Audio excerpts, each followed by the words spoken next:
Before we get started, don't forget to like and subscribe. I know you saw the title, so you got a lot of questions. We're going to start first by saying Xbox is on the path of stability. Point blank, period. You cannot deny that there is a stability problem in the gaming community, and Xbox is on the right path of stabilizing this generation and the next. They are putting their games elsewhere because as of now, their system and their ecosystem, their platform isn't performing in the best light. They are doing this to bolster themselves and become more stable. Um, but I think there's some little bit of underlying agendas here that we're kind of not paying attention to. And I want to explore a little bit of that as we talk today. So, as we all know, stability is important. People have been getting laid off left and right. There is no stability in the gaming community. There is a big problem. There is too many big bets being had with no big payout.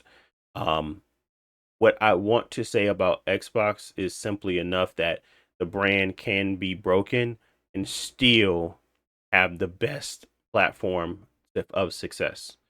It can be broken as in all their games are coming to all different consoles, all different platforms, and they still will showcase well. When you think about the next generation of gaming and the rising tide of, $80 games, we just got a $150 or $100 increase on the Xbox side. There is a clear signs that the PlayStation will follow soon. Even if they don't follow, there's going to be a discrepancy between Xbox and PlayStation, right? More than likely, they're going to follow. What happens with this following and kind of getting to the point of very expensive consoles is the point of entry for both rises. Mid tier, high tier, all of it rises on the console space. Except, except we have to think about the Xbox app and Game Pass. Xbox apps gives you the console experience without having to own the console. You can play on your TV, you can play on your phone, you can play on the handheld that's going to be coming up here soon. There's plenty of ways to play and get a console-like experience without owning the console on Xbox. Obviously, the clear sign here is for PlayStation to do something of the same so that you don't have to own their games in order to do so. But there's a lot of work being done on the Xbox end that is just not going to be able to be um, copied, I would say. Obviously, Xbox Play Anywhere, obviously, the integration with Windows, obviously, these upcoming rumors about it being maybe a Steam product. And then sometimes there is going to be always the discrepancy between the philosophy behind having a console that is subpar or mid tier and then a high tier console. PlayStation doesn't play that. They want one console that makes it feel good that you own that said console. Xbox is on the other end where, yeah, we're going to support the high end. We're going to support the middle. We're going to support the low end too. And we're going to give you a $20 option where you can just pay $20 a month to play all our first parties, plus the games you want to buy on your own. This level of customization is never going to be matched by Sony. Even if they try to match it, it's going to be a problem for Sony. Their identity is their games. Xbox's identity has changed so much over the last 3 to 4 years. Their games have become such a, love it or hate it, not really necessary type of situation that they can have so much freedom with what they do. It is not the same on PlayStation. Imagine if PlayStation still wanted you to buy their $80, $90 games and charge you $11 to $1,200 for their console. How well do you think that's going to sell? You know who can do that and nobody will care? Xbox. You know why they can do it? Because they offer a mid-tier one, they offer a $10 one, and they say, heck, if you don't want to buy our console at all, you can play on PC. If you don't want to buy a PC, you can play on their console. What this does is put Sony in such a bad place.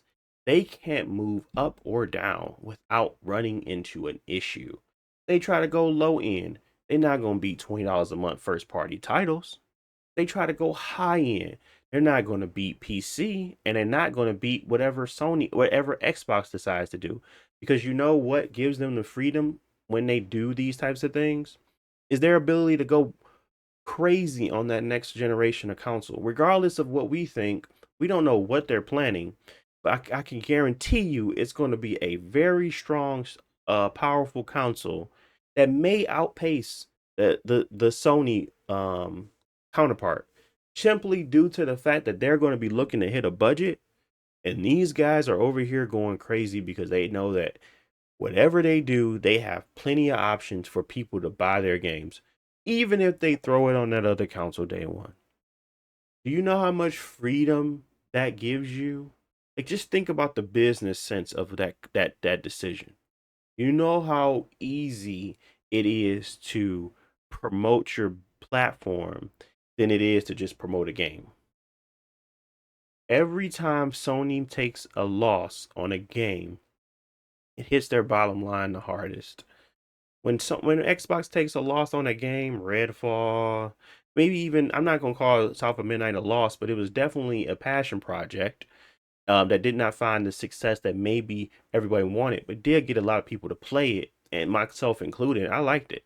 So these types of gambles can be had and done daily without any issue. Oh, this Diablo one is scary.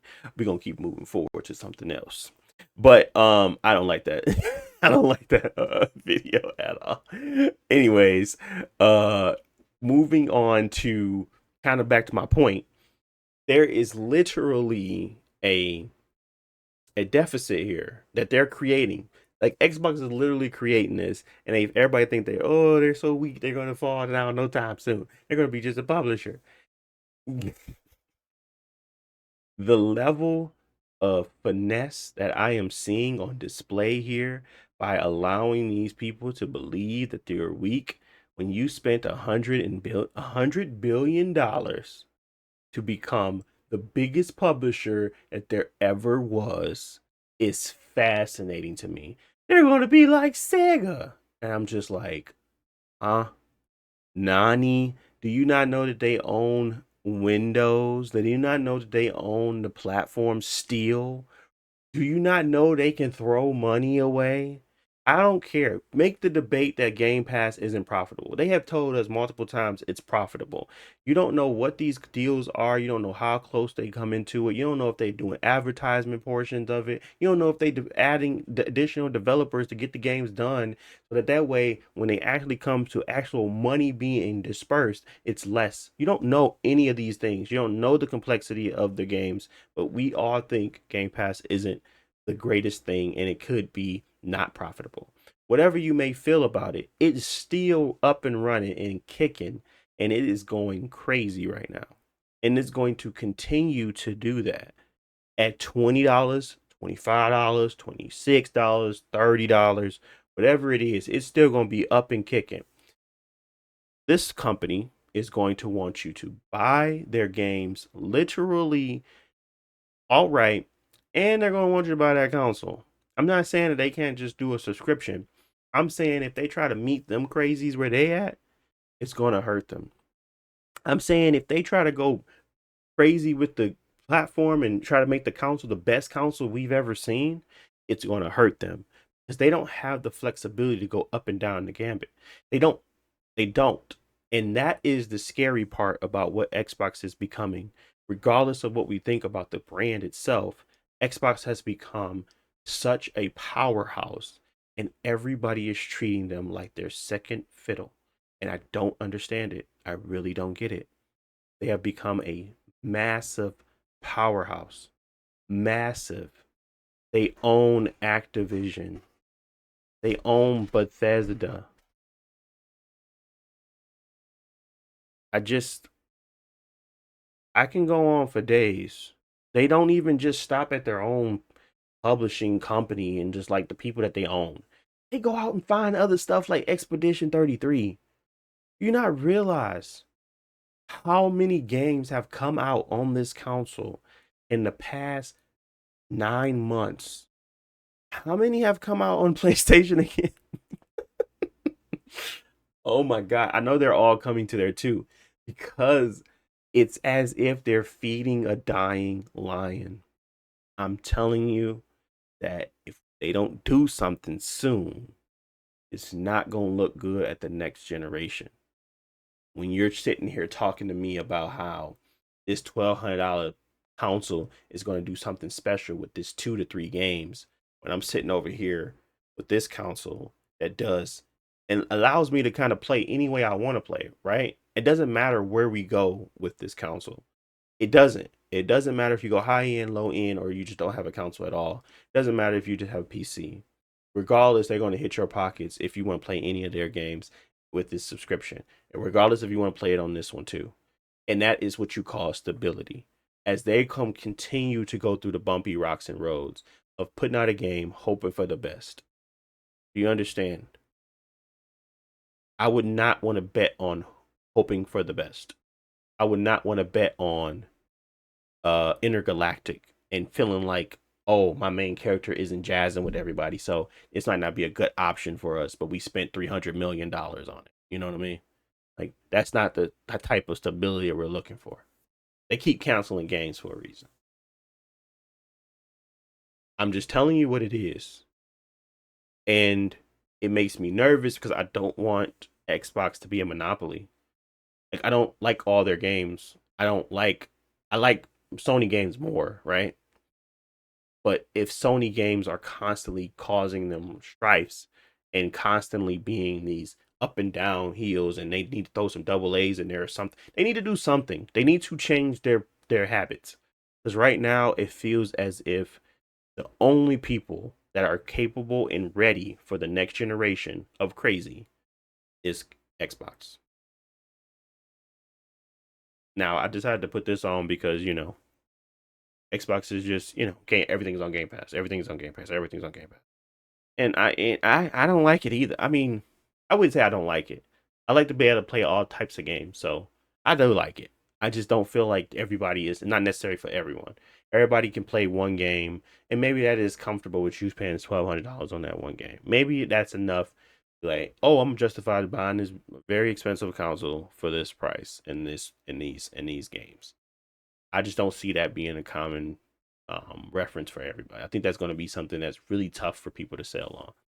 And if Xbox decides to say, hey, they don't care about their console generation, but they know that they are the ones that can probably push the envelope and not get much blowback because simply put, they're going to have plenty of options for you to how to play their games, and they can always just throw them on the other console.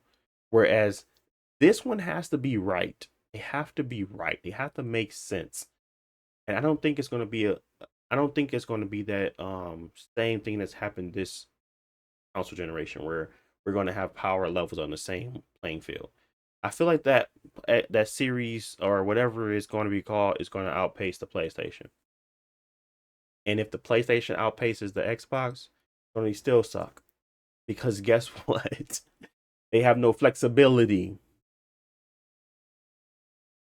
Man, I can really see the play here. The play is so obvious. I just hope that Sony realizes it in time and adjusts because I really don't want an Xbox only future.